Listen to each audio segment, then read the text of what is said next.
warahmatullahi wabarakatuh.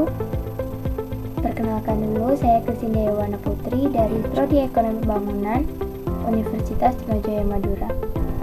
Pada video ini, saya akan sedikit menjelaskan tentang apa sih manajemen bisnis digital atau digital marketing.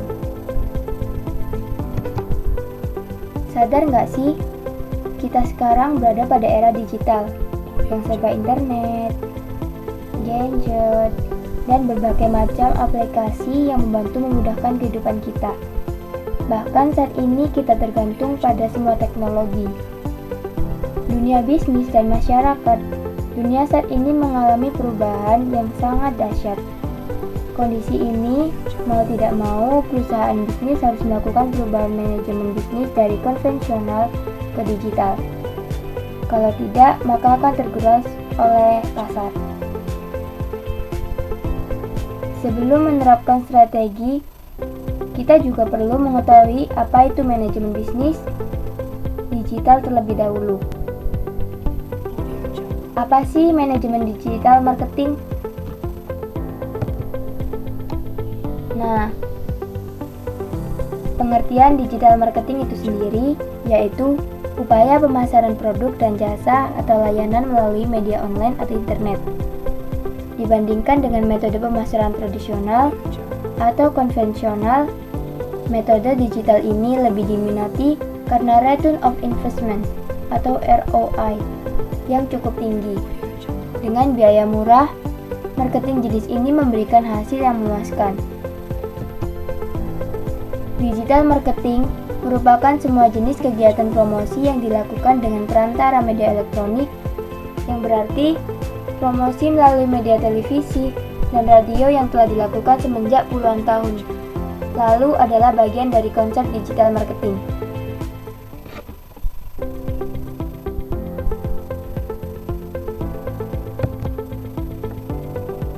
Setelah mengetahui lebih jauh pengertian digital marketing, berikut adalah jenis digital marketing. Yang pertama, situs online. Keberadaan situs online dapat membuktikan eksistensi bisnis. Bukan hanya itu, calon pelanggan cenderung menilai keabsahan dan kelayakan suatu bisnis dari kualitas situs yang dimiliki. Selain itu, situs online juga dapat digunakan sebagai alat bantu tim sales untuk meyakinkan calon pelanggan terkait produk dan layanan yang disediakan oleh bisnis. Yang kedua, Search Engine Optimization (SEO) merupakan upaya meningkatkan kemungkinan agar tautan ke situs bisnis Anda muncul pada halaman Google pertama hasil pencarian Google. Misalnya, bukan hanya di halaman pertama, spesialis SEO bahkan menargetkan agar situsnya menjadi urutan pertama atau teratas. Dengan itu, kemungkinan situs tersebut dibuka dan dibaca oleh calon pelanggan menjadi lebih tinggi. SEO dilakukan secara organik, yaitu dengan menyisipkan kata kunci yang relevan pada artikel tertentu di situs Anda. Yang ketiga, Pay per click atau PPC. Metode pay per click atau bayar per klik memastikan situs Anda unggul di antara situs-situs lain dengan kata kunci pencarian yang sama. Google Ads merupakan salah satu contoh penyediaan layanan ini.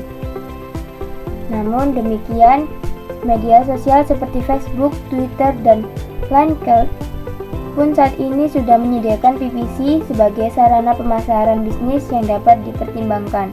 Yang keempat, ada media sosial. Gratisnya pembuatan akun menyebabkan media sosial seperti Facebook dan Instagram menjadi media yang paling populer. Kemudahan pembuatan dan publikasi materi didukung dengan basis pengikut dalam jumlah besar, mendongkrak efektivitas pemasaran melalui media tersebut. Yang harus secara berkala dipersiapkan adalah materi menarik untuk meningkatkan interaksi pengikut terhadap bisnis, produk, maupun layanan yang Anda tawarkan. Yang kelima, ada video online. Video yang informatif, menarik, dan berkualitas dapat menjadi media yang efektif untuk menyampaikan atau meyakinkan pelanggan terhadap kualitas bisnis, produk, dan layanan.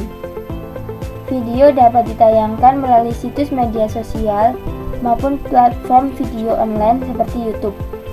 Yang keenam, ada afiliasi atau iklan online. Pemasaran secara afiliasi memanfaatkan popularitas rekanan untuk meningkatkan pemasaran bisnis, produk, dan layanan. Pemasangan iklan, artikel, atau video pada situs, blog maupun media sosial yang terpercaya dan memiliki banyak pengikut merupakan metode efektif untuk meningkatkan paparan terhadap bisnis. Rekanan afiliasi biasanya memperoleh bayaran atas setiap referensi pelanggan yang diberikan.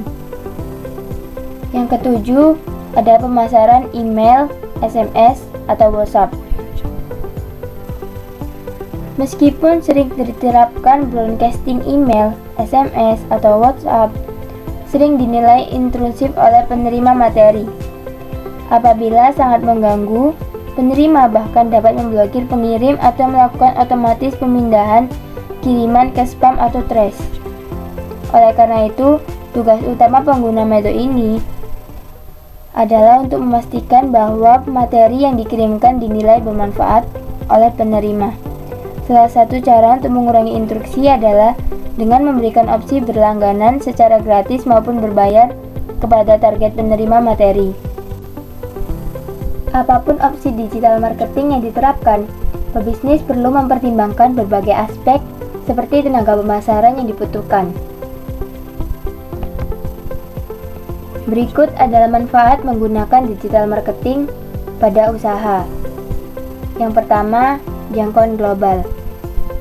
Situs web memungkinkan untuk menemukan pasar baru dan berdagang secara global hanya dengan investasi kecil. Yang kedua, biaya lebih rendah. Kampanye digital marketing yang terencana dengan baik dan terarah dengan baik dapat menjangkau pelanggan yang tepat dan biaya yang jauh lebih rendah daripada metode pemasaran tradisional. Yang ketiga, hasil yang dapat dilacak dan diukur. Mengukur digital marketing dengan analisis web dan alat metrik online memudahkan untuk menentukan beberapa efektif kampanye. Dapat memperoleh informasi terperinci tentang bagaimana pelanggan menggunakan situs web atau merespon iklan. Yang keempat, personalitas. Jika basis data pelanggan Anda ditautkan ke situs web, maka kapanpun seseorang mengunjungi situs tersebut, dapat menyapa mereka dengan penawaran yang ditargetkan. Semakin banyak mereka membeli dari Anda, semakin dapat memperbaiki profil pelanggan dan memasarkan secara efektif kepada mereka. Yang kelima, keterbukaan. Dengan terlibat media sosial dan mengelolanya dengan cermat, dapat membangun loyalitas pelanggan dan menciptakan reputasi agar mudah terlibat. Yang keenam, bisnis Anda terkenal. Digital marketing memungkinkan Anda membuat kampanye yang menarik menggunakan taktik pemasaran konten. Konten ini berisi tentang gambar, video, artikel, dapat memperoleh mata uang sosial, diteruskan dari pengguna ke pengguna yang menjadi viral. Yang ketujuh, tingkat konversi yang ditingkatkan. Jika Anda memiliki situs web, maka pelanggan hanya berjarak beberapa klik saja dari pembelian. Tidak seperti media lain yang mengharuskan orang untuk bangun dan melakukan panggilan telepon atau pergi ke toko. Pemasaran digital lebih mulus dan langsung. Dan kesimpulannya yaitu apabila semua strategi telah diterapkan secara beriringan, maka digital marketing dapat berjalan secara efektif akan mencapai goals yang telah ditargetkan. Menerapkan strategi merupakan hal yang dapat diukur serta dijalankan sesuai dengan objektif yang sudah ditentukan, sehingga keberhasilan pun bisa didapatkan. Terima kasih sudah mendengarkan. Wassalamualaikum warahmatullahi wabarakatuh.